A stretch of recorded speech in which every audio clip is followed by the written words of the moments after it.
dwa chiel no chulo. Yeah. Koro internship gin public internship. Yes, because no wabedo posted gi Ministry of Health.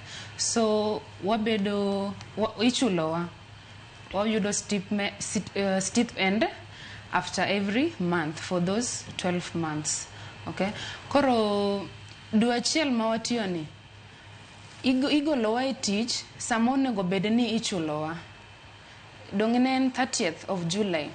Sano onego bedni ichulowa kech wasetiyo gi pesa mang'eny, wasechulo rent, wasechulo deposit, onego wang'iew gik moko kaka chiemo yot, wang'iew uniform, woche, like ibed at least ka in intern tie gik moko onego bedni ibedo godo. Kalembe adek ma red nyaka ibed godo, onego ibed gi stethoscope, like nwa rito pesa to ne ok ochopo. Samo rito pesa no temo wayudo memo ni wawuog e tich.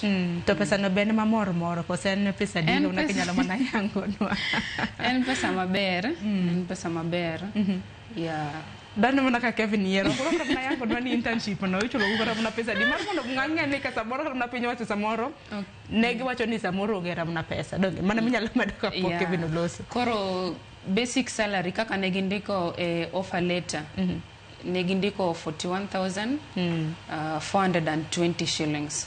That is basic salary per month. Mapoko ngadi. Yes, mapoko ngadi. Then kanyon tire deductions, allowances. Yeah. Ma for internship ineno ka en pesa ma owinjore koso oyo. Yeah, for internship owinjore. Owinjore. To ikore ka kore Kevin. En pesa ma owinjore.